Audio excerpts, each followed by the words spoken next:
अब ये तो हो गए भैया बेसिक से कंसेप्ट। अब हम बात करेंगे यहाँ पे पर्टिकुलर गैस लॉस के बारे में। ठीक है, पर्टिकुलर गैस लॉस। सबसे पहले हम जानते हैं कि गैस लॉस की हमें जरूरत क्या है। भाई काहे के लिए पढ़ते हैं गैस लॉस? आइए नजर मारते हैं। The gas laws are a set of laws that describe the relationship between thermodynamic temperature, pressure and volume of gases. Gas laws analyse करने की जरूरत इसलिए पड़ी थी कि हमें जो गैस एनालाइज करनी है वो किसके करस्पॉन्डिंग करेंगे, किसके रिलेशनशिप के अकॉर्डिंग करेंगे। हम जानते हैं भैया फिजिकल प्रॉपर्टी में प्रेशर भी हमारे पास होता है, हमारे पास टेम्परेचर भी है, हमारे पास वॉल्यूम भी है। तो जब एक पर्टिकुलर गैस को प्रेशर, टेम्परेचर और वॉल्यूम के करस्पॉन्डिंग एनालाइज किया जाता है सो हमें गैस लॉस के बारे में सोचना चाहिए। और वही गैस लॉस अब मैं आपको बताऊंगा कि किस तरीके से प्रेशर, टेम्परेचर, वॉल्यूम एक दूसरे से कनेक्टेड हैं। आइए सबसे पहले बात करेंगे हम लोग बॉयल्स लॉ की। बॉयल्स लॉ के अकॉर्डिंग ये कहा गया है कि एट अ कांस्टेंट टेम्परेचर, यानी कि आपसे ये कह रहे हैं बॉयल्स लॉ के अकॉर्डिंग आपका टेम्परेचर क्या है बेटा? कांस्टेंट। क्या है?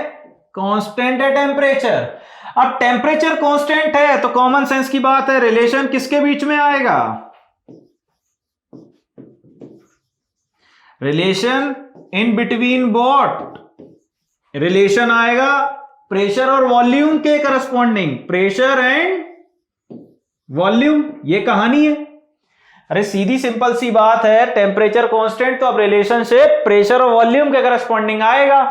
अब बात करते हैं बॉयल्स के लॉ की। उसने कहा था कि कांस्टेंट टेम्परेचर पर प्रेशर जो है, प्रेशर ऑफ गिवन मास, यानी कि आपको गैस का क्या दिया जा रहा है? आपको गैस का मास दे दिया जा रहा है या मोल्स दे दिए जा रहे हैं। समझ में आ रही है मेरी बात? मास या मोल्स क्या है? दे दिए जा रहे हैं, गिवन सिचुएशन में है ये। ठीक है, आपको मास और मोल्स दे दिए जा रहे हैं। इसको जरा मैं ठीक से लिख दूं। ठीक है, नाउ गिवन, यानी कि मास इज इक्वल एम और एन, ये दोनों सिचुएशन तो रहेंगी ही रहेंगी अवेलेबिलिटी। सो आपसे कह रहे हैं कि any gas varies inversely with the volume, inversely with the volume, pressure P and volume we. आपसे सीधा सीधा बोल दिया जा रहा है कि भैया आपका जो प्रेशर है इनवर्सली प्रोपोर्शनल है वॉल्यूम के, इनवर्सली प्रोपोर्शनल है वॉल्यूम के। ठीक है, अब कहानी क्लियर हो जाएगी। कहानी कैसे क्लियर होगी और आगे मैं आपको बताऊंगा। ठीक है, ये कहानी क्लियर है। अब यहां देखना, थोड़े थोड़े आगे मैं आपको बहुत सारी चीजें बताऊंगा। जस्ट सपोज कि मैं ये प्रोपोर्शनल का साइन हटाना चाहता हूं, सिंबल हटाना चाहता हूं, तो यानी कि मुझे कांस्टेंट लगाना होगा। तो मैं ऐसे भी तो लिख सकता हूं, pressure is equal to what guys? Pressure is equal to what? K into 1/V। इसे मैं ऐसे भी तो लिख सकता हूं कि भैया pressure into volume is equal to K। K is your constant, K is your constant ना। अब मैं इसको ये भी तो लिख सकता हूं यार, ऐसा भी तो लिख सकता हूं कि P1 V1 is equal to P2 V2 is equal to K। मैं चाहता तो P3 V3 भी लिख देता, P4 V3 भी लिख देता, V4 भी लिख देता एंड K यानी कि कांस्टेंट लिख देता, बस इतना ही ठीक है। इसे मैं और अच्छे से भी लिख सकता हूं यार। इसे और अच्छे से कैसे लिखूंगा? अगर मैं ऐसा लिख दूं कि P1 बाय P2 हो जाए, P1 बाय P2 हो जाए और V2 अपॉन V1 हो जाए, V2 अपॉन V1 हो जाए, that is equal to K। तो ये भी सही है। मैं देखो फॉर्मूले क्रिएट करते हुए चल रहा हूं भाई, मैंने ये भी क्रिएट किया। ठीक है, मैंने ये भी क्रिएट किया, मैंने ये भी क्रिएट किया। ठीक है, सॉरी यहां पे इसको दिखा देता हूं अच्छे से। अपन इसको भी देखते हुए जा रहे हैं। अपन ने ये फॉर्मूला भी जनरेट किया, अपन ने ये फॉर्मूला भी जनरेट कर लिया। देख लो कितने सारे फॉर्मूले हम लोग जनरेट करते हुए जा रहे हैं। इसे और भी तरीके हैं लिखने के। उसे मैं और अच्छे से कैसे लिख सकता था, देखो यहां पे स्पेस नहीं है लेकिन फिर भी मैं बता दूंगा। मैं इसको ये भी तो लिख सकता था कि भाई P1 के नीचे V2 आ जाए, क्रॉस मल्टीप्लाई करना, P1 के नीचे V2 भी आ सकता है और P2 के नीचे V1 भी आ सकता है, that is equal to K। भाई अपने पास कमी नहीं है रिप्रेजेंट करने की एक पर्टिकुलर फॉर्मूले को, बहुत सारे तरीके हैं अपने पास। तो हो गया बॉयल्स का लॉ फिक्स कि भैया टेम्परेचर कांस्टेंट है किसी पर्टिकुलर गैस के लिए जिसका मास और मोल्स दिया जाएगा। ऐसी सिचुएशन में प्रेशर और वॉल्यूम का रिलेशनशिप ये आता है कि pressure is inversely proportional to volume. यानी कि मैं इसे और अच्छे से लिखना चाहता तो मैं लिखता pressure is equal to what, K into 1/V, multiply किया तो PV is equal to K, that means K means constant. मैंने और अच्छे से लिख दिया कि अगर मैं डिफरेंट पैरामीटर्स पर देखूं P1 V1 is equal to P2 V2 is equal to K, इसे मैं और आगे भी लिख सकता था P3 V3 is equal to P4 V4। Cross multiply किया, मुझे पता लगा कि मैं ऐसे भी लिख सकता हूं P1 by P2 is equal to V2 by V1 is equal to K। इसे और क्रॉस मल्टीप्लाई किया तो ऐसे भी लिख सकता हूं मैं P1 upon V2 is equal to P2 upon V1 is equal to K। समझ में आ रही मेरी बात? तो भाई ये पूरा का पूरा एंटायर है बॉयल्स लॉ। आगे की कहानी ये तो मैंने समझा दिया। अब ये देखिए जरा, आपके सामने एक थ्योरेटिकल अप्रोच है किताब की फॉर्मेट में, बुक की फॉर्मेट में। आपसे कह रहे हैं कि भैया प्रेशर जो है, कह रहे हैं कि प्रेशर जो है इनवर्सली प्रोपोर्शनल है वॉल्यूम के, जिसमें आपको मोल्स दिए जाएंगे, मास दिए जाएंगे, टेम्परेचर कांस्टेंट रखा जाएगा। ये देखिए ये कहानी आ गई कि नहीं आ गई? हाँ। अब अगर आपसे कोई कहता है कि 2 या ज्यादा गैसेस की बात की जाए तो ये रही, ये मैंने अभी लिख के बताया, ठीक है। हम जानते हैं, हम क्या जानते हैं कि डेंसिटी भी इनवर्सली प्रोपोर्शनल होती है किसके, वॉल्यूम के। एक नया फंडा हमें यहां से भी पता लग गया। नया फंडा ये है कि भैया pressure is inversely proportional to volume, और हम ये भी जानते हैं कि हमारी जो डेंसिटी है इनवर्सली प्रोपोर्शनल टू वॉल्यूम। इन दोनों के कॉमन सेंस से हमें नई चीज पता लगी कि pressure is directly proportional to density. मैं चाहता तो अब इसे भी लिख सकता हूं, कैसे कैसे लिखेंगे बेटा इसको? मैं ऐसे भी लिख सकता था यहां पे, कैसे कि भैया D into V is equal to K। तो मैं लिख देता यहां पे कि भैया D1 V1 is equal to D2 V2 is equal to and so on up to K। लिख सकता था ना, सीधी सिंपल सी बात है मेरे भाई, लिख सकता था। और भी चीजें हैं मेरे पास, तो इसे और अच्छे से कैसे लिख देता मैं? इसे ऐसे भी लिख सकता था भाई, D1 upon D2 is equal to what, V2 upon क्या, V1 and so on is equal to what, K। इसको और अच्छे से लिख देते यार अपन भाई, D1 अपॉन D2। और हम जानते हैं, अभी थोड़ी देर पहले पिछली स्लाइड पे मैंने एक आपको फंडा भी बताया था, मैं ये भी तो लिख सकता हूं, कहां गया ये, P1 अपॉन P2 भी तो लिख सकता हूं V2 V1 के सामने, भाई लिख सकता हूं ना। तो मैं इसकी जगह पे ये भी लिख सकता हूं भाई, P1 upon P2 is equal to K। भाई ये मेरे लिए कॉमन सेंस वाली बातें हैं जो मैं सीख रहा हूं और सिखा रहा हूं। समझ में आ रही मेरी बात? तो इस तरीके से भी आप फॉर्मूला लिख सकते हैं, दिस इज ऑल्सो करेक्ट, ठीक है, दिस इज ऑल्सो करेक्ट। ये कहानी हो गई है, मैंने आपको पूरी बताई बॉयल्स लॉ के बारे में, ठीक है। तो ये है आपका बॉयल्स लॉ का एक थ्योरेटिकल कंसेप्चुअल टर्म। अब हम लोग आगे की कहानी देखेंगे, ग्राफिकल रिप्रेजेंटेशन। सो आपकी स्क्रीन के सामने आ चुके हैं कुछ ग्राफिकल रिप्रेजेंटेशन, ठीक है। और अच्छे से देखें तो ये जो ग्राफ है कांस्टेंट टेम्परेचर पर प्लॉट किए गए हैं किसी गैस के लिए, और कांस्टेंट टेम्परेचर का मतलब होता है आइसोथर्म प्रोसेस। तो ये ग्राफ आप देख सकते हैं, वॉल्यूम वर्सेस 1/P कांस्टेंट।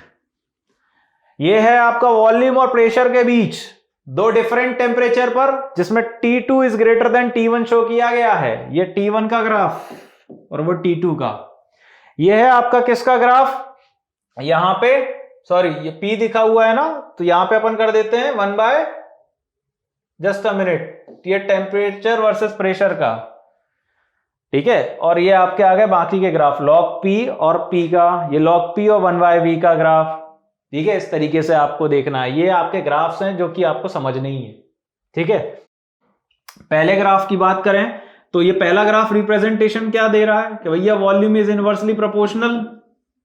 जैसे जैसे 1/p की वैल्यू इंक्रीज हो रही है वैसे वैसे क्या हो रहा है, आपका वॉल्यूम इंक्रीज हो रहा है। अब 1/p की वैल्यू तो इंक्रीज नहीं हो रही, आपसे सीधा सीधा ये कह रहे हैं कि भाई तुम्हारा अगर वॉल्यूम बढ़ा तो तुम्हारा प्रेशर घट गया, या फिर आपका प्रेशर बढ़ा तो कॉमन सेंस की बात है वॉल्यूम घट गया। वो तो इनवर्सली ग्राफ है। टेम्परेचर की अगर बात करें तो टेम्परेचर के रिगार्डिंग देख लो T1 और T2 का ग्राफ। ठीक है, सिमिलरली ये कांस्टेंट है आपका, प्रेशर बढ़ा रहे हो कंटिन्यूअसली, प्रेशर बढ़ाते जा रहे हो, लेकिन भाई आपका क्या है, कॉमन सेंस की बात है। ठीक है, फिर ये आपका देखिए log p/p का ग्राफ, सिमिलरली ये। ठीक है, फिर हम लोग बात करेंगे चार्ल्स लॉ की। किसकी बात करेंगे, चार्ल्स लॉ की। आइए जरा चार्ल्स लॉ की बात कर ली जाए। ठीक है, चार्ल्स लॉ के स्टेटमेंट पे भी नजर मारिएगा। पहले तो मैं अपनी अप्रोच बताऊंगा, फिर मैं आपको यहां पर थ्योरेटिकल कंसेप्चुअल अप्रोच बताऊंगा। भाई मेरे अकॉर्डिंग मैं चार्ल्स को और सिंप्लीफाइड कर सकता हूं, और वो मैं किस तरीके से करूंगा आप देखिएगा जरा।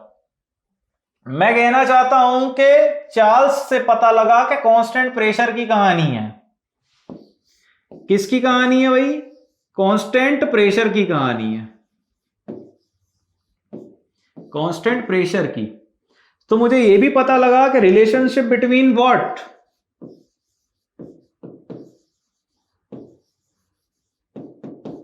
रिलेशनशिप बिटवीन क्या, प्रेशर की कहानी है तो टेम्परेचर और वॉल्यूम के बीच आएगा, वॉल्यूम एंड टेम्परेचर के बीच रिलेशनशिप आ गया। ठीक है, अब जरा देखते हैं क्या लिखा हुआ, सुनियो जरा मैं कहना क्या चाहता हूं। It state that at constant pressure the volume of a given mass of a gas, यानी कि आपको गैस का मास जो है वो गिवन है। ठीक है, गैस का मास गिवन है। आपसे कह रहे हैं कि उस पर्टिकुलर मास वाली गैस के लिए जो वॉल्यूम है इंक्रीज होता है या डिक्रीज होता है by 1/273.1/5 of its volume at 0 degree Celsius. ठीक है, यानी कि आपसे ये कह रहे हैं, सुनिएगा जरा बहुत बढ़िया तरीके से, फिर मैं अपनी अप्रोच भी बताऊंगा, पहले मैं मिक्स कर रहा हूं।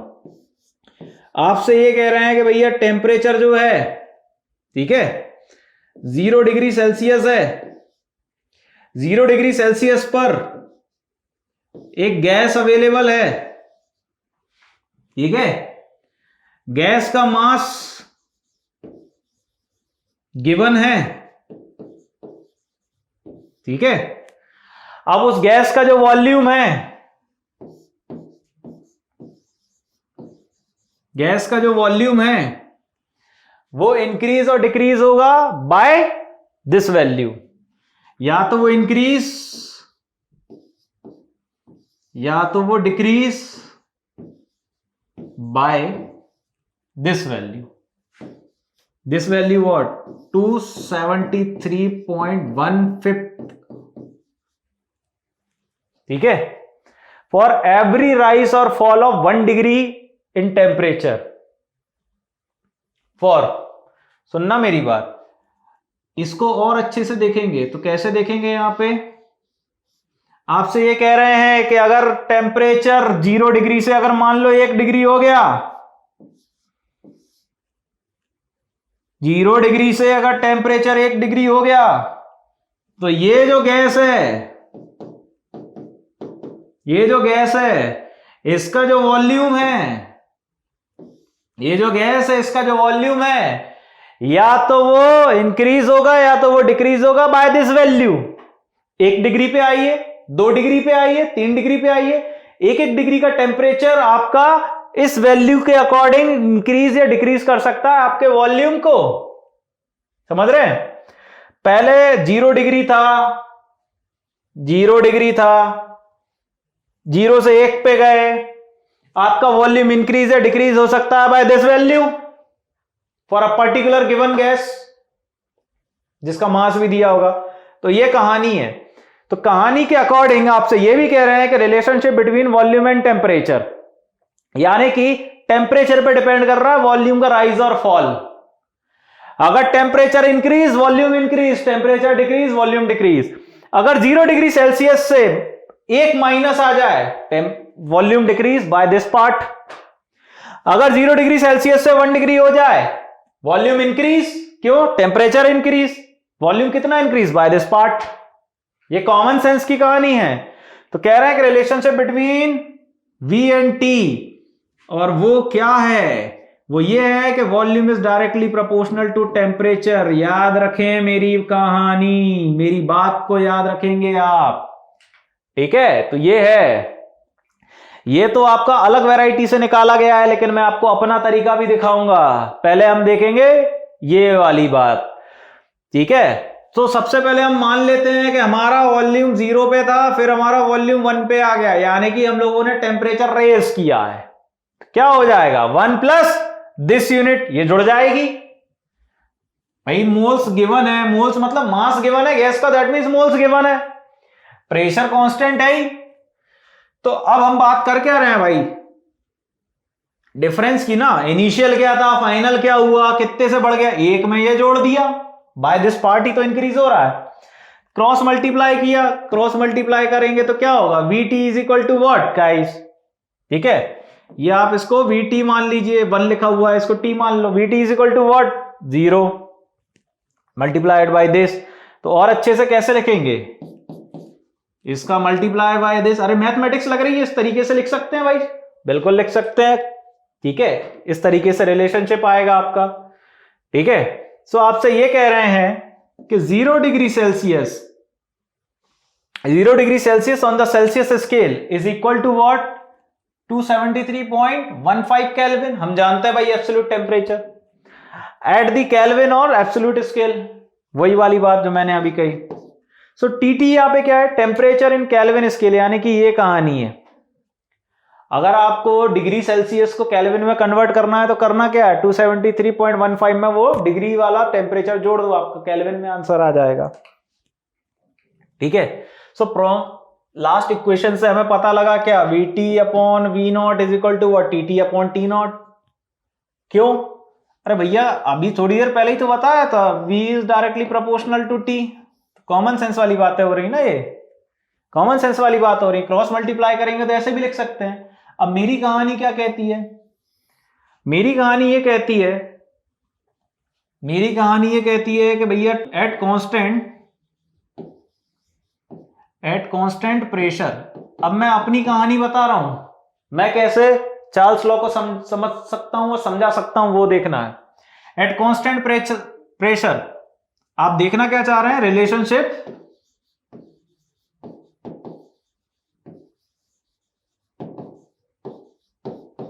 between volume and temperature, and that is what guys? Volume is directly proportional to temperature। इसे और अच्छे से कैसे लिखूंगा मैं? इसे ऐसे भी तो लिख सकता हूं, volume is equal to what? KT, एक कांस्टेंट K लगा दिया। अब इसे और अच्छे से क्या लिखूंगा? V upon T is equal to K। इसे और अच्छे से कैसे लिख सकते हैं भाई? V1 upon T1 is equal to, और अच्छे से इन द सेंस अगर 2 या 2 से ज्यादा गैसेस की बात हो रही है तो, ठीक है, V1 upon T1 is equal to V2 upon T2, ऐसे V3 अपॉन T3 भी आ जाएगा, एंड सो ऑन K।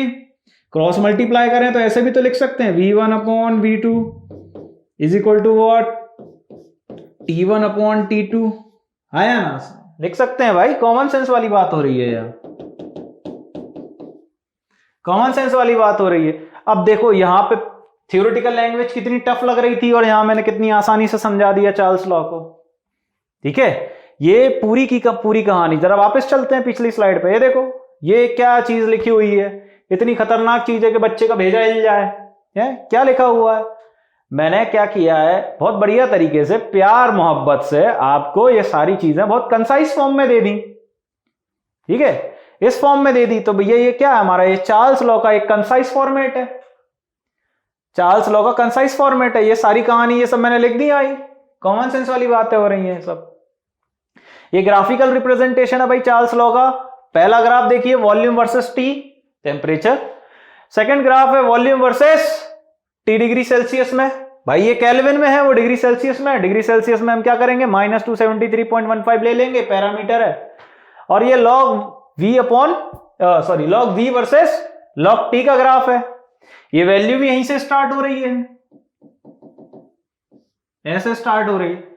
तो गाइस ये जो है वॉल्यूम और टेम्परेचर का ग्राफिकल रिप्रेजेंटेशन है जब कांस्टेंट आपका क्या है, प्रेशर है। ठीक है, ये जो देख रहे हैं ग्राफ, ये आइसोबार्स के केस में, क्यों, isobar is directly connected to what, pressure, constant pressure. वो आइसोथर्म का था बॉयल्स में, ये चार्ल्स में क्या है, कांस्टेंट प्रेशर पे आइसोबार्स का है। तो this is the graphical representation. आपको ग्राफ्स एज इट इज याद रखने हैं, क्योंकि कुछ क्वेश्चंस हम लोग ग्राफ से भी सॉल्व करेंगे। This is the physical chemistry, यहां पर मैथमेटिकल अप्रोच कैलकुलेशन की फॉर्म में भी लग सकती है और आपके ग्राफिकल फॉर्मेट में भी लग सकती है। तो हम लोग बात करेंगे कुछ क्वेश्चंस में यहां पर ग्राफिकल रिप्रेजेंटेशन के अकॉर्डिंग भी, ठीक है, और कुछ क्वेश्चंस में फॉर्मूला वाइज देखेंगे जिसमें मैथमेटिकल कैलकुलेशन आ जाएगी। हालांकि मैथमेटिकल कैलकुलेशन किसी क्वेश्चन में ग्राफ के करस्पॉन्डिंग भी आ सकती है, लेकिन कुछ थ्योरेटिकल क्वेश्चंस आते हैं गैसेस स्टेट के जो कि ग्राफ को देखते ही सॉल्व हो जाते हैं, यानी कि पेन नहीं चलाना पड़ता। समझ में आ रही मेरी बात गाइस? सो अब हम यहां से आगे बढ़ेंगे अगले गैसियस लॉ की तरफ। ठीक है, सो गाइस अब हम लोग स्टार्ट करते हैं गay-Lussac's लॉ। ठीक है, हम लोगों ने बॉयल्स लॉ, चार्ल्स लॉ बहुत बढ़िया तरीके से एनालाइज कर लिया है। अब हम लोग बात करेंगे गay-Lussac लॉ की, जो कि हमारे गैसियस लॉ में 3rd नंबर का है। ठीक है, मतलब ऐसा कोई सीक्वेंस नहीं है, मैं बस बता रहा हूं 3rd नंबर का है। ठीक है, Gay-Lussac's law. So first of all आप लोगों को एक कॉमन सेंस बताया जाएगा according to Boyle's and according to Charles. तो गay-Lussac में क्या कहा जा रहा है, आपको बढ़िया तरीके से यह देखना है। सबसे पहली बात यह है कि जो गay-Lussac's लॉ है ये आपके प्रेशर और टेम्परेचर के करस्पॉन्डिंग काम करता है, यानी कि dependence of pressure on temperature. ठीक है, सबसे पहली बात यह है बच्चों कि आप पहले इतनी चीजें समझें कि गाइस डिपेंडेंस ऑफ प्रेशर क्या है, यानी कि गay-Lussac's लॉ प्रेशर पर डिपेंड करता है, और प्रेशर किस पर वेरी करेगा, वो टेम्परेचर होगा। मतलब कि दो पैरामीटर्स हमारे पास अवेलेबल हैं। Okay, dependence of pressure on temperature, यानी कि टेम्परेचर और प्रेशर आपस में कहीं ना कहीं कनेक्टेड हैं। ओके, गay-Lussac's लॉ के अकॉर्डिंग ऐसा कहा जा रहा है कि कांस्टेंट वॉल्यूम पर, eight constant volume the pressure of a given mass, यानी कि जो गैस है उसका मास आपको दिया जा रहा है। कॉमन सेंस की बात है, आपको मोल्स की बात कही जा रही है कि गिवन है। So the pressure of given mass for a particular gas is directly proportional to the absolute temperature of the gas. Absolute temperature तो समझते ही हैं, थोड़ी देर पहले बताया था।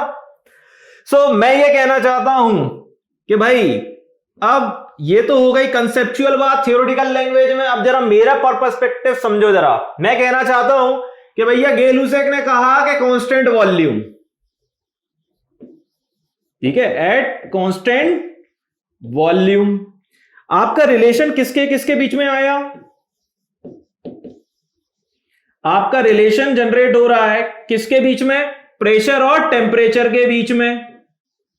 ठीक है, आपसे यह कह दिया जा रहा है कि भाई आपका जो प्रेशर है that is directly proportional to temperature, यानी कि प्रेशर इंक्रीज तो टेम्परेचर इंक्रीज, या टेम्परेचर इंक्रीज तो प्रेशर इंक्रीज। ये कनेक्शन है, रिलेशन है।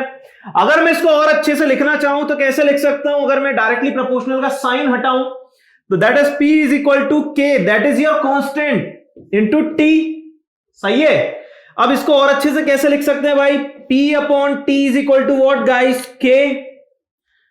ये चीजें आपको समझनी है यहां पर, ये जो मैं कनेक्टिविटी क्रिएट कर रहा हूं। ठीक है, स्पेस नहीं है इसलिए यहां पे देख लेते हैं। अब अगर मान लीजिए कि मैं बात करना चाहूं दो या दो से ज्यादा गैसेस की, ठीक है, जस्ट अ मिनट, मैं बात करूं दो या दो से ज्यादा गैसेस की, तो अब हम लोग इसे और अच्छे से कैसे लिख सकते हैं बच्चों, that is P1 upon T1 is equal to what, P2 upon T2। And अगर मान लीजिए कि दो या दो से ज्यादा गैसेस की बात हो रही है तो एंड सो ऑन, ऐसे हम लोग देख सकते हैं T3/T3 भी देख सकते हैं, दैट इज इक्वल टू के व्हाट कांस्टेंट। ठीक है, और अगर मैं क्रॉस मल्टीप्लाई करने की कोशिश करूं तो मेरे पास एक और नया फॉर्मूला क्रिएट हो जाएगा, that is what P1/P2 is equal to T1/T2, है ना, that is equal to what K. Direct लिख देता हूं मैं यहां पे, ठीक है, डायरेक्ट लिख दिया। तो ये सारी चीजें अब आपको शायद समझ में आ रही होंगी, लाइक दिस। यही तो लिखा हुआ है यहां पर गाइस, यही तो लिखा हुआ है यहां पर, P is directly proportional to T, that means what, P is equal to what, KT। आप चाहें तो इसे फॉर्मूला की फॉर्मेट में इस तरीके से समझ सकते हैं। तो ये मैंने आपको एक प्रॉपर तरीका बता दिया है कि गेल-लुसेक ने कहा था कि कांस्टेंट वॉल्यूम पर प्रेशर और टेम्परेचर का रिलेशनशिप क्रिएट होता है। Pressure is directly proportional to temperature, ठीक है, एंड गेल-लुसेक्स लॉ के according dependence of pressure on temperature वाली रिलेशन है यहां पर। तो ये सारी कहानी एकदम क्रिस्टल क्लियर है आप लोगों को। आगे बढ़ते हैं, अब हम लोग ग्राफिकल रिप्रेजेंटेशन देखते हैं। तो अगर गेल-लुसेक्स लॉ के अकॉर्डिंग ग्राफिकल रिप्रेजेंटेशन देखा जाए तो सबसे पहला ग्राफ जो प्लॉट किया गया है वो प्रेशर और टेम्परेचर के बीच प्लॉट किया गया है। यहां पर हम देख सकते हैं कि कांस्टेंट वैल्यू है, but it is not starting with your zero, यानी कि ओरिजिन से स्टार्ट नहीं हो रहा है ग्राफ, कहीं ना कहीं एक पर्टिकुलर पैरामीटर से स्टार्ट हो रहा है। समझ में आ रही मेरी बात? कहीं ना कहीं एक पर्टिकुलर पैरामीटर से स्टार्ट हो रहा है, यानी कि अगर हम बोलते कि जीरो से स्टार्ट होता तो आप क्या बोलते कि सर P इनिशियल आपका जीरो है, लेकिन मैं कह रहा हूं कि यहां पे P नॉट यानी कि आपका जो P फाइनल है कहीं ना कहीं वो कुछ ना कुछ है, लेकिन अब P जो इनिशियल है वो आपका जीरो नहीं है। वो क्या है बेटा? आपका P इनिशियल P नॉट है, आपका P इनिशियल। तो ये कहानी आपको कॉमन सेंस से समझनी है। P फाइनल की अगर बात करें तो वो कहीं ना कहीं पे जाकर रुकेगा, ठीक है। तो ये पैरामीटर्स हैं जो आपको देखने हैं। दूसरा ग्राफ है आपका किसका? डिफरेंट काइंड ऑफ वॉल्यूम पे। अगर वॉल्यूम कांस्टेंट नहीं है, और अगर कांस्टेंट है लेकिन अलग अलग केसेस हैं। देखो कांस्टेंट तो ये भी है, कांस्टेंट तो ये भी है, लेकिन दो पैरामीटर्स दिए हैं V1 एंड V2। ओरिजिन से ग्राफ स्टार्ट हो रहा है। तो अगर मैं मान लीजिए कि ये कोई टेम्परेचर है T, ठीक है, तो इस टेम्परेचर T पर V1 के अकॉर्डिंग आपका प्रेशर क्या हो जाएगा? लाइक दिस, है ना। और वहीं अगर देखूं इस टेम्परेचर T पर V2 के अकॉर्डिंग आपका प्रेशर क्या हो जाएगा? लाइक दिस, है ना। अगर मान लीजिए कि मैं इसको बोलता हूं ये V1 है, तो ये मेरा प्रेशर है P1 और ये मेरा प्रेशर P2, यानी कि अब कॉमन सेंस वाली बात हो रही है कि V1 वॉल्यूम पर प्रेशर P1 है और V2 वॉल्यूम पर प्रेशर P2 है ऑन सेम टेम्परेचर। समझा रहा हूं बस मैं, ऐसी बात नहीं कर रहा हूं कि कांस्टेंट ले रहा हूं मैं टेम्परेचर, समझा रहा हूं बस मैं, ठीक है। This is the graphical representation. Now guys, अब हम लोग बात करेंगे गेल-लुसेक्स लॉ के अकॉर्डिंग कंबाइंड गैस लॉ पर, ठीक है। अब मैं यहां पर एक और चीज लिखता हूं, आपको कुछ चीजें यहां पे दिखाई नहीं गई है लेकिन मैं दिखाऊंगा। गेल-लुसेक्स लॉ के साथ साथ अब हम कंबाइन करेंगे किसको? हम बॉयल्स लॉ को भी कंबाइन कर लेते हैं,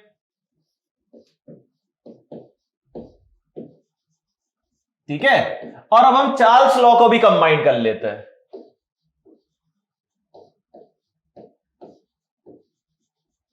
ठीक है। तो अब इन तीनों के कॉम्बिनेशन से हम लोग क्या बनाएंगे यहां पे? Combined gas law. बेसिकली सबसे पहले तो ये आपके स्क्रीन के सामने एक थ्योरेटिकल कंसेप्चुअल टर्मिनोलॉजी लिखी हुई है, लेकिन मैं चाहता हूं कि आप अभी इसको ना फोकस करें, आप मेरी बातों पर फोकस करें, ठीक है। मैं जरा तीन पार्ट में चीजों को डिवाइड करूंगा। यहां पर देखिएगा तीन पार्ट किस तरीके से मैं डिवाइड करना चाहता हूं, ठीक है। मैं सबसे पहले बात करूंगा किसके बारे में? बॉयल्स लॉ के अकॉर्डिंग बात करूंगा, फिर मैं बात करूंगा चार्ल्स लॉ के अकॉर्डिंग, फिर देन हम लोग बात कर लेंगे गेल-लुसेक्स लॉ के अकॉर्डिंग, ठीक है। तो जरा अब यहां देखिएगा कि हुआ क्या था। बॉयल्स ने क्या कहा था बेटा, चार्ल्स ने क्या कहा था, और गेल-लुसेक्स ने क्या कहा था? बॉयल के अकॉर्डिंग लॉ क्या था? Pressure is inversely proportional to 1/v, है ना। चार्ल्स के अकॉर्डिंग लॉ क्या था? Volume is directly proportional to T। और गेल-लुसेक्स के अकॉर्डिंग क्या था बेटा? गेल-लुसेक्स के according pressure is directly proportional to T, ठीक है। ये लॉ था आपका। इसे और अच्छे से कैसे लिख सकते हैं बेटा? That is equal to what? K1/V। ठीक है, इसे और अच्छे से कैसे लिख सकते हैं? V is equal to KT, है ना। इसे और अच्छे से कैसे लिख सकते हैं? P is equal to KT। अब आप वापस आइए जरा बॉयल्स के लॉ पर। मैं चाहता हूं कि मैं इसे और अच्छे से लिखूं। PV is equal to K, फंडा याद रखिएगा, ठीक है। V/T is equal to K, फंडा याद रखिएगा। इसे कैसे लिख सकते हैं बेटा? P/T is equal to K, ये भी हमारे लिए एक फंडा ही है, ठीक है, ये भी हमारे लिए एक फंडा ही है। तो अब मेरे पास अवेलेबल है भाई first equation, this is my second equation, ठीक है, and this is my third equation. अब यहां तक रुक जाइए, अब आते हैं आपकी थ्योरेटिकल लैंग्वेज पर। कंबाइंड गैस लॉ एक्चुअल में था क्या? कंबाइंड गैस लॉ एक्चुअल में था क्या, आपको यह एनालाइज करना है। It states for a fixed mass of gas, यानी कि अगर आपको किसी गैस का मास फिक्स्ड दिया जाए जो कि वेरिएबल नहीं है, हम जानते हैं कि मास can not be created neither be destroyed but it is conserved. तो गाइस, अगर गैस का मास पूरी तरीके से फिक्स है, ठीक है, आपकी गैस का जो मास है वो क्या है बेटा? फिक्स्ड है, ठीक है। So volume is directly proportional to absolute temperature. आपसे क्या कह रहे हैं कि किसी गैस का मास फिक्स्ड है तो वॉल्यूम जो है डायरेक्टली प्रोपोर्शनल है टेम्परेचर के एंड इनवर्सली प्रोपोर्शनल है प्रेशर के। यानी कि ये आपसे ये बोला जा रहा है बच्चों कि कंबाइंड गैस लॉ बॉयल्स और चार्ल्स का मिक्सचर है। आपका कंबाइंड गैस लॉ बॉयल्स और चार्ल्स का मिक्सचर है, ये आपसे कहा जा रहा है, ठीक है। तो बॉयल्स का लॉ क्या था हम जानते हैं, ये था बॉयल्स का लॉ, ठीक है। चार्ल्स का लॉ क्या था? ये था। भाई सही लिखा है ना? या तो आप pressure inversely proportional to volume लिख लो या volume inversely proportional to pressure लिख लो, एक ही बात है, क्योंकि ये सब कॉमन सेंस पे चल रहा है। इसमें सिचुएशन क्या थी कि बॉयल्स के अकॉर्डिंग टेम्परेचर कांस्टेंट था और गैस के मास गिवन थे, दैट मींस गैस के मोल्स गिवन है। अगर मैं चार्ल्स की बात करूं तो चार्ल्स का लॉ क्या था हम जानते हैं, we know very well. Charles का लॉ था हमारे लिए क्या? ये volume directly proportional to temperature. और ये कब था? जब हमारा प्रेशर कांस्टेंट था और किसी गैस का मास दिया हुआ था, दैट मींस मोल्स भी हमारे पास हैं यहां पर, ठीक है। आपसे ये कह रहे हैं कि अगर मैं बॉयल्स और चार्ल्स के लॉ को कंबाइन कर दूं तब भी कंबाइंड गैस लॉ बना सकता हूं। लेकिन मैं आपको यह भी समझाना चाहता हूं कि अगर मैं बॉयल्स चार्ल्स लॉ कंबाइन करूंगा तो बन जाएगा, बॉयल्स और गेलुसेक्स लॉ को कंबाइन करूंगा तो भी बन जाएगा, चार्ल्स और गेलुसेक को कंबाइन करूंगा तो भी बन जाएगा। मतलब कि तीनों के करस्पॉन्डिंग में आपको एक बहुत बढ़िया अप्रोच बताऊंगा। आई होप यहां तक समझ में आ गया होगा। अब पहली चीज यह है कि अगर मैं इक्वेशन 1 और इक्वेशन 2 ले लूं, इक्वेशन 1 और इक्वेशन 2 ले लूं, तो मैं किस तरीके से यहां पे खेलने वाला हूं सुनिएगा। आपको दिखाया क्या गया है कि volume is inversely proportional to pressure और volume is directly proportional to temperature. तो बच्चों क्या मैं इसे लिख सकता हूं इस तरीके से T/P? अरे लिख सकता हूं क्या T/P? अरे बिल्कुल लिख सकता हूं T/P।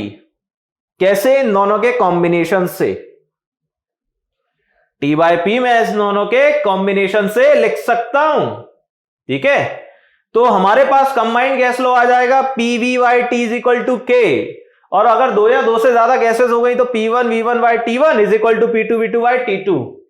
अगली स्लाइड पे देखते हैं, अगर स्पेस अवेलेबल होगा तो मैं यहीं से शुरू करूंगा अपनी कहानी। चलिए, यहां तो स्पेस अवेलेबल नहीं है, एक काम करते हैं हम लोग बच्चों, यहां पर क्या करें, मैं इसको मिटा देता हूं। ये चीजें तो आपको समझ में आई गई हैं, ठीक है, इसको मैं मिटा देता हूं। अब सीधी सिंपल सी बात है भाई, मेरे पास अप्रोच क्या थी, जस्ट अ मिनट, ठीक है, मेरे पास अप्रोच क्या थी यहां पे, PV is equal to K की अप्रोच थी, ठीक है। और एक अप्रोच क्या थी मेरे पास, V is equal to what, ठीक है। अब अपनी अप्रोच क्या थी, V is equal to KT, है ना? या फिर मैं इसको और अच्छे से कैसे लिखूंगा, V बाई टी,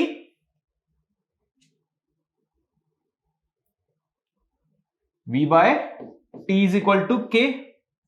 तो गाइज मैं ऐसा नहीं लिख सकता कि यार मैं पीवी और V बाय टी को इस तरीके से लिखने की कोशिश करूं, लिख सकता हूं ना यार।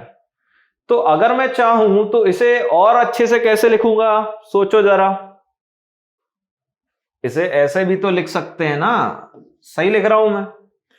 क्या मैं ऐसे ऐसे लिख सकता हूं, volume is direct volume proportional to T by P, लिख सकता हूं क्या? सोचो जरा कैसे लिखा जाएगा, कैसे लिखा जाएगा, थोड़ा लॉजिक लगाइए, थोड़ा सा लॉजिक लगेगा। अब इनके कॉम्बिनेशन से तैयार हो रहा है क्या, इनके कॉम्बिनेशन से तैयार हो रहा है PV by T is equal to K. यानी कि मैं ये कहना चाहता हूं, सीधी सिंपल सी बात है, हम लोग तैयार कर रहे हैं क्या, वॉल्यूम इज के इंटू टी बाय पी। ठीक है, जिसे और अच्छे से कैसे लिखा जा रहा है यहां पे, और अच्छे से कैसे लिखा जा रहा है यहां पे देखिएगा, लिखा जा रहा है कि pressure into volume upon T is equal to K. अब इसी में मैं आपको तीनों लॉज दिखाऊंगा। ठीक है, तीनों लॉज। गाइस देखिए कि आपको बॉयल्स का लॉ नजर आ रहा है, बिल्कुल नजर आ रहा है बॉयल्स का लॉ। ये क्या लिखा हुआ है, ये लिखा हुआ है पीवी इज इक्वल टू के। ये क्या है, बॉयल्स लॉ है। अब देखिएगा जरा, और भी अच्छी चीजें दिखाता हूं मैं आपको। ठीक है, अब और देखिएगा, क्या आपको वॉल्यूम और टेम्परेचर का रेशियो नजर आ रहा है? ये कौन है? क्या मैं कह सकता हूं कि ये लिखा हुआ है V upon T is equal to K. That means guys क्या, चार्ल्स का लॉ। हाँ या ना, नजर आ रहा है, नजर आ रहा है। अब गेलुसेक भी इसके अंदर आता है, कैसे देखिएगा जरा। क्या आप लोगों को प्रेशर और टेम्परेचर नजर आ रहा है? बिल्कुल नजर आ रहा है। ये क्या है बच्चों, ये है गेलुसेक्स लॉ। थ्योरेटिकल पोर्शन में सिर्फ बॉयल और चार्ल्स की बात की थी, लेकिन हिडन आपको गेलुसेक्स भी नजर आ गया इसमें। तो मतलब कंबाइंड गैस लॉ एक्चुअल में तीनों चीजों के लिए है, बॉयल्स, चार्ल्स और गेलुसेक। अगर दो या दो से गैसेस की बात करें, दो या दो से ज्यादा गैसेस की बात करें, तो मैं ऐसे लिख सकता हूं क्या, P1 V1 upon T1 equal to P2 V2 by T2। इस पूरे के पूरे लॉ को एक और तरीके से भी लिख सकता हूं, कैसे, P1 V1 upon P2 V2 is equal to what, T1 upon T2 लिख सकता हूं। बिल्कुल, देखो लिख के दिखा दिया मैंने, और क्या चाहिए भैया आपको। दिस इज माई के। लिखने का तरीका नए फॉर्मूलेट को क्रिएट करेगा, आपका रिप्रेजेंटेशन ही आपकी इमेज बनाएगा। ठीक है, शुरुआत कहां से की थी, क्या चीजें हम लोगों ने देखी, हमें एक हिडन चीज पता लगी, हम और तरीके के वैरायटीज फॉर्मूले क्रिएट कर रहे हैं। ठीक है, तो ये कहानी थी कंबाइंड गैस लॉ की। थोड़ा आगे बढ़ जाते हैं जरा। अब हम लोग बात कर लेते हैं यहां पर वॉल्यूम कोफिशिएंट की। Volume coefficient is represented by alpha V. ठीक है, किसी पर्टिकुलर गैस के वॉल्यूम कोफिशिएंट को एनालाइज करना चाहते हैं हम लोग। ठीक है, तो first of all theoretical statement देखिए, the ratio of increase in volume of a gas, the ratio of increase in volume of a gas at constant pressure पर degree rise of temperature to its volume at 0 degree Celsius is the volume coefficient of the gas. मैं यहां पर अपनी language में समझाऊंगा, मैं यहां पर अपनी लैंग्वेज में समझाऊंगा, और मेरी लैंग्वेज क्या है सुनिएगा। मेरी लैंग्वेज ये कहती है कि कांस्टेंट प्रेशर पर अगर 1 डिग्री का टेम्परेचर हाइक कर दिया जाए, कांस्टेंट प्रेशर पर टेम्परेचर में 1 डिग्री से हाइक कर दिया जाए, तो वो जो वॉल्यूम है 0 डिग्री सेल्सियस पर, वो कोफिशिएंट बन जाएगा, वॉल्यूम कोफिशिएंट कहलाएगा। सीधी सिंपल सी बात हो क्या रही है, सुनना जरा। अगर 0 डिग्री सेल्सियस की बात करें तो क्या होता है, एब्सोल्यूट टेम्परेचर है, ठीक है, 0 डिग्री सेल्सियस, तो 273 क्या हो जाएगा उसका एब्सोल्यूट इन केल्विन। तो अब क्वेश्चन को कैसे एनालाइज करेंगे आप, वॉल्यूम कोफिशिएंट आपसे निकालने को कह रहे हैं, फॉर्मूला दिया जा रहा है, दैट इज ओके, ठीक है। वी नॉट क्या है, इनिशियल, वी टी क्या है, उस 1 डिग्री का टेम्परेचर पर वॉल्यूम, ठीक है।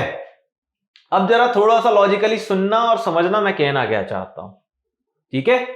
सो आइए जरा फोकस करें, मेरी लैंग्वेज में सुनना। आपसे कह रहे हैं पहली बात तो कि गैस एट कांस्टेंट प्रेशर, सुनना जरा, मैं कहना चाहता हूं एट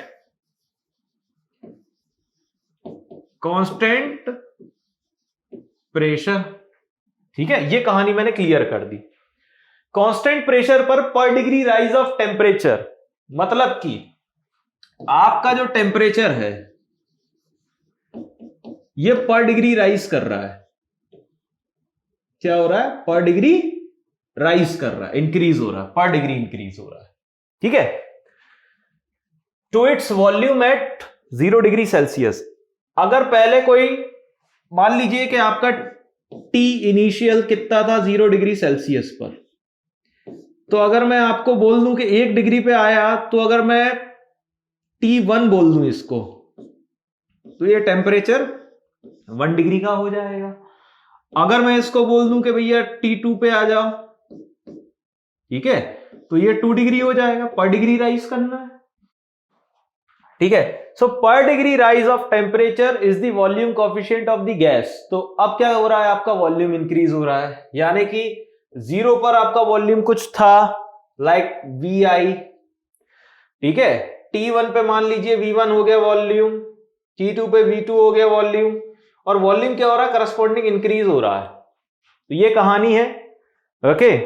अब अल्फा वी जो हमें निकालना होता है, इसका फॉर्मूला दिया हुआ है, that is what, alpha V is equal to VT minus V nought upon V nought multiplied by T, या फिर इसे आप ऐसे भी लिख सकते हैं, VT is equal to what, V nought within bracket क्या लिखा हुआ, 1 प्लस अल्फा इंटू T, ठीक है। अगर आप किसी पर्टिकुलर टेम्परेचर पर वॉल्यूम निकालना चाहते हैं, तो पर्टिकुलर टेम्परेचर पर वॉल्यूम निकालना चाहते हैं तो ये वाला फॉर्मूला यूज आएगा, अदरवाइज वॉल्यूम कोफिशिएंट निकालना चाहते हैं तो ये वाला फॉर्मूला यूज आएगा, ठीक है। और सभी गैसेस के लिए मैं आपको बताना चाहता हूं कि आपके अल्फा वी का जो पैरामीटर है दैट इज 1/273, ठीक है, एब्सोल्यूट टेम्परेचर के अकॉर्डिंग देखेंगे। तो ये कहानी थी आपके वॉल्यूम कोफिशिएंट ऑफ गैस की, ठीक है। अब सिमिलरली प्रेशर कोफिशिएंट की हम लोग बात कर लेते हैं, जैसे जनरली हम लोग अल्फा पी से डिनोट करते हैं, ठीक है। किसी गैस के लिए प्रेशर कोफिशिएंट निकालना हम लोग सीखेंगे। आइए यहां पर भी थियोरेटिकल स्टेटमेंट पहले देख ले, फिर उसको मैं समझाऊंगा अपनी लैंग्वेज में।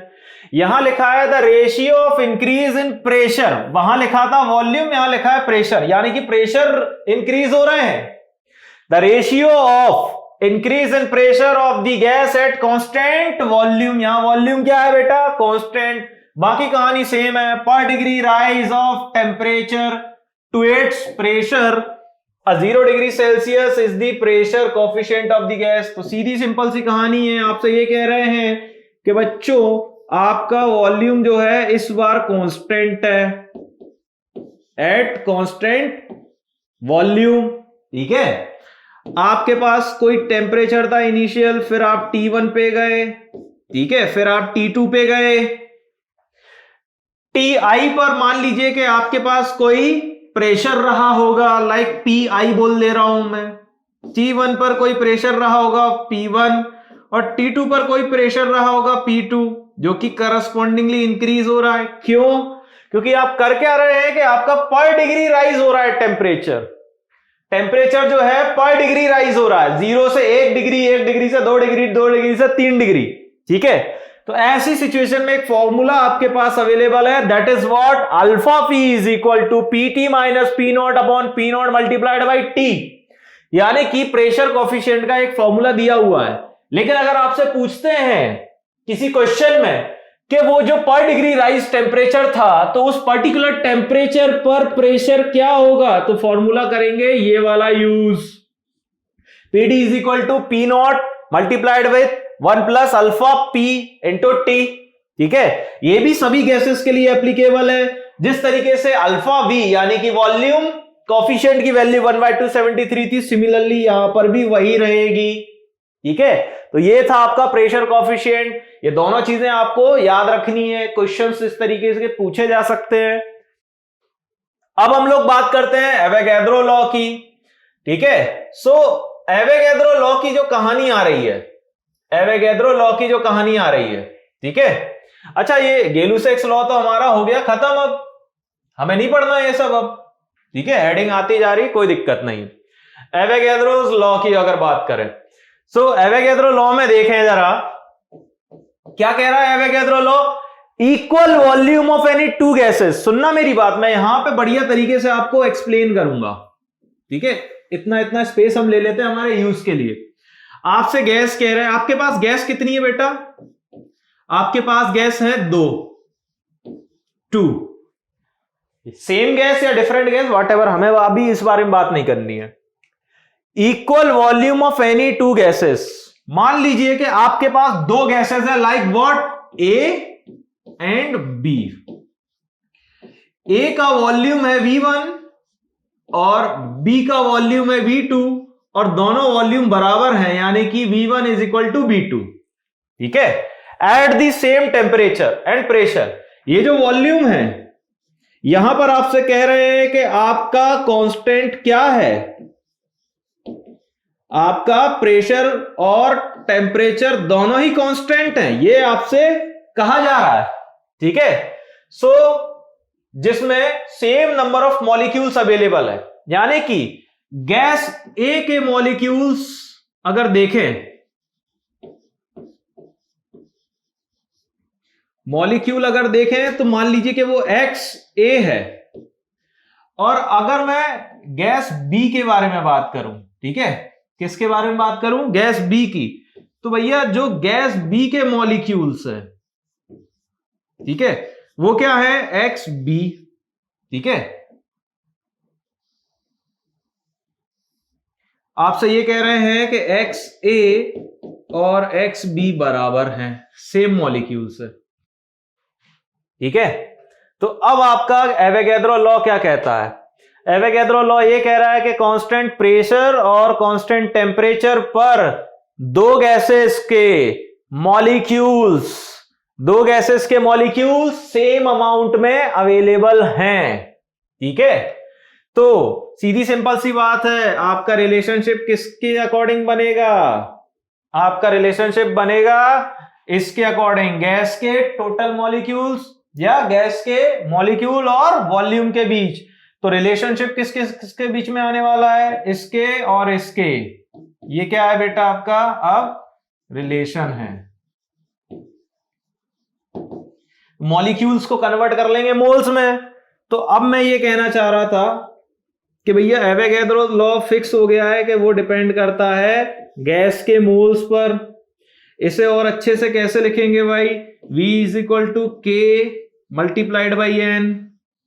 और अच्छे से कैसे लिखेंगे, V by N is equal to K। ठीक है, और अच्छे से कैसे लिखेंगे, V1 by N1 is equal to V2 upon N2 is equal to K। ठीक है, और अच्छे से कैसे लिख सकते हो इसको, V1 by V2 is equal to N1 upon N2 is equal to K। लिख सकते हो। तो यही कहानी लिखी हुई है, ये आपका एवोगैड्रो लॉ है। ठीक है, कांस्टेंट प्रेशर और कांस्टेंट टेम्परेचर पर relationship between volume and moles. Molecule दिया हुआ है तो मॉलिक्यूल को कन्वर्ट करेंगे मोल्स में, फिर हम लोग रिलेशन निकाल लेंगे। और ये दो गैसेस की बात हो रही है, दो गैसेस की, एक गैस की बात नहीं हो रही। तो ये है आपका एवोगैड्रो लॉ। समझ में आ गई मेरी बात। अब यहां पर एक और चीज भी शायद आपको नजर नहीं आ रही होगी, वो भी मैं आपको बताऊंगा कि अब हमारे कितने सारे लॉ हो चुके हैं जो हम लोग पढ़ लिए हैं। एक हो गया हमारा बॉयल्स का लॉ, ठीक है, एक हो गया हमारा चार्ल्स का लॉ, एक हो गया हमारा गै-लुसेक्स का लॉ, ठीक है, एक हो गया हमारा कंबाइंड गैस लॉ, ठीक है, अब एक हो गया हमारा एवोगैड्रो लॉ, ठीक है। हम लोगों ने वॉल्यूम कॉफिशिएंट भी देख लिया, हम लोगों ने प्रेशर कॉफिशिएंट भी देख लिया, ठीक है। तो अभी तक हम लोगों ने इतनी चीजें कवर कर ली हैं, ठीक है, इतनी चीजें कवर कर ली हैं पूरी डिटेल में, ठीक है। बॉयल्स चार्ल्स गै-लुसेक्स के लॉ का ग्राफिकल रिप्रेजेंटेशन भी हम लोगों ने देख लिया है, यूनिट डायमेंशंस भी हम लोगों ने देख ली है प्रेशर के रिगार्डिंग, ठीक है, सारी चीजें देख ली है। अब इसके बाद जो नेक्स्ट टॉपिक आएगा फिर हम लोग बात करेंगे आइडियल गैस की, ठीक है। तो ये हो गया हमारा पूरी तरीके से गैसियस लॉ वाला पार्ट, यानी कि इतना इतना बेसिक हम लोगों ने सीख लिया है, ठीक है।